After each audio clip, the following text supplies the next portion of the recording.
तो best fastest way to study for economics for engineer exam, ये हमारा subject है ना। तो ये देखना है हमें कौन सा बेस्ट तरीका है इसके लिए।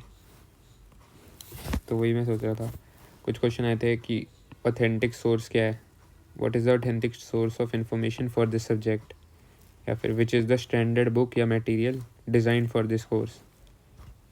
तो मतलब काफ़ी देखने के बाद मेरे को एक ये बुक पता लगी है, डी एन द्विवेदी, विकास पब्लिकेशन की है। तो इसमें मतलब टॉपिक्स ठीक ही हैं, इंडियन ऑथर की एक तो मेन बात ये सिलेबस में भी दे रखी है, और टॉपिक्स हैं इसमें, मतलब सिलेबस के इंडेक्स देख के पता चला है। हाँ, तो मैं कह रहा था ये कि बुक ये वाली मेरे को मतलब सही लग रही है, और ये जो ऑथर है ना ये इन्होंने कॉलेज में भी पढ़ा रखा है, तो ठीक ही है। फिर यही बुक लेके आएंगे। Are there any reliable YouTube videos और नोट्स फॉर दिस। तो नोट्स तो अभी तक कोई दिखे नहीं मेरे को, ना मेरे को पढ़ने में मज़ा आता है नोट्स से, या तो वो ढंग के बने हो। यूट्यूब वीडियो भी ऐसी कोई प्लेलिस्ट तो है नहीं, टॉपिक्स सेपरेटली सर्च करना पड़ेगा, क्योंकि ये सब्जेक्ट किस चीज़ का है, इसमें कॉमर्स वगैरह रखी है ना, इकोनॉमिक्स आ गया, अकाउंट्स आ गया, थोड़ा पीबी एमबीए आर्ट्स वगैरह का है, बीए का। तो यूपीएससी सीए इनसे रिलेटेड जो पढ़ाते हैं, तो उनसे हम समझने के लिए देख सकते हैं। लेकिन इसमें भी एक प्रॉब्लम आ रही थी, वो देखते हैं अभी। तो जो बुक्स मेंशन्ड हैं सिलेबस में, वो ऑनलाइन मिल रही है पीडीएफ में, फ्री में नहीं मिली। देखी मैंने, ये डी.एन. द्विवेदी काम की है, पर ये लाइब्रेरी में अपनी कॉलेज की, तो वहाँ जाके लेके आऊँगा, इशू करवा लूँगा। अब इस सब्जेक्ट की नीड क्या है, मतलब क्वेश्चंस कैसे आ रखे थे इसमें। तो जो मैंने अभी पिछले ईयर का पेपर देखा है, उसमें ऐसे ही है, टॉपिक उठाया सिलेबस से, उसके आगे लगा दिया एक्सप्लेन व्हाट, मतलब डिस्क्रिप्टिव टाइप के क्वेश्चन है। तो पेपर चेक कर क्या देखेगा इसमें, डिस्क्रिप्टिव मतलब थ्योरी पेपर है ना, ज़्यादा कुछ न्यूमेरिकल तो है नहीं, ना लॉजिक है।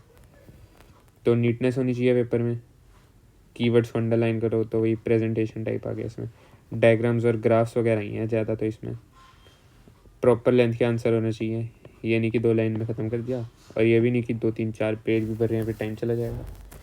तो मिड रेंज के कुछ आंसर होने चाहिए, प्रॉपर लेंथ होनी चाहिए, एग्जांपल्स दिए होने चाहिए, जो भी हम स्टेटमेंट लिख रहे हैं फॉर एग्जांपल अंडरलाइन करके उसका एक्सप्लेन करना है। तो ये एक बेसिक है, मतलब कि ऐसा होना चाहिए। तो इसमें प्रेजेंटेशन ज़्यादा होनी चाहिए, कंटेंट, ये नहीं कंटेंट लिखने के चक्कर में खिचड़ी बना दी, गंदी हैंड राइटिंग में नहीं लिखना, अच्छा लिखना है। अब जैसे मैंने पढ़ना स्टार्ट किया था, तो यूट्यूब पे जैसे कोई टॉपिक सर्च किया, सोचा विद बुक तो है नहीं, ऐसे ही देखते हैं। तो उसमें ये पता चला अब एक एक लेक्चर को एक टॉपिक इतना बड़ा बड़ा है, 2 ढाई घंटे की वीडियो है। तो इसमें वैसे भी कोई बाउंड्री तो है नहीं on how much to study. तो a book is necessary which is according to the syllabus and is to the point, also to know what examiner wants in the content, क्योंकि जो एग्जामिनर होते हैं वो तो यूट्यूब से कहाँ पढ़े होंगे, वो तो बुक से ही पढ़ते हैं। तो इसलिए एक बुक चाहिए होगी हमें, और वो बुक हमने देख ही ली, डिस्कवर कर ली, यही वाली है, डी.एन. द्विवेदी।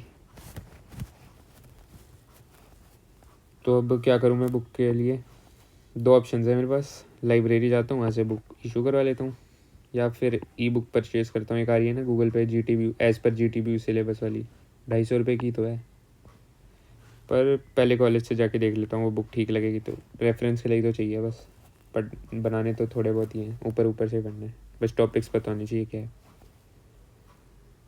तो और कौन सी बुक चाहिए मेरे को, ये सॉफ्टवेयर इंजीनियरिंग की तो इशू करवाई ली है, DA की भी है मेरे पास, उदित अग्रवाल वाली। तो एक मैं सोच रहा था कंप्यूटर नेटवर्क की भी लूँ, जो फ्रोज़न है, क्योंकि वो भी थ्योरी है ना ये थोड़ा। लेकिन फिर मैंने सोचा इसकी ई बुक तो है ही, और एक PPT मिल चुकी है, उसमें डायग्राम्स वगैरह क्लियर हैं, क्योंकि इस ई बुक में नहीं है। तो ई बुक से एक्सप्लेनेशन देख लूँगा और इसमें से डायग्राम, तो बस फिर क्लियर है, क्योंकि 3 ही बुक इशू हो सकती है ना लाइब्रेरी से, तो 2 रखी हैं बस, अब एक इसको करवा लूँगा इको को, बाकी की तो चाहिए नहीं। OS की भी है मेरे पास, कंपाइलर डिज़ाइन की भी है, उसकी तो मैम ही कह रही थी कोई दिक्कत होगी तो बता ही देंगी मैम, बाकी ये समझने वाले हैं ना। और कौन सा एक रह गया सब्जेक्ट, कोई रह गया था ना, कंप्यूटर नेटवर्क, हाँ। ये तीनों की हो गया मेरा पास, फिर मतलब 3 और 2 5, और ये 6 सब्जेक्ट हैं। तो यही बस है जो समझा मैं। तो मेन बात है बस, अब बुक लेके आता हूँ और इसको पढ़ना स्टार्ट करते हैं, कोई दिक्कत नहीं इसमें। वीडियो से मेरे को करके देख लिया ने, प्रॉब्लम यही है। अब कोई एक टॉपिक पे अटक गए तो समझने के लिए देख सकते हैं, लेकिन फिर वही है ना, फास्टेस्ट की भी बात आ गई। तो बेस्ट और फास्टेस्ट तरीका तो यही है कि बुक से पढ़ेंगे। बुक लाइब्रेरी से लेके आऊँगा। ठीक है, चलो बढ़िया।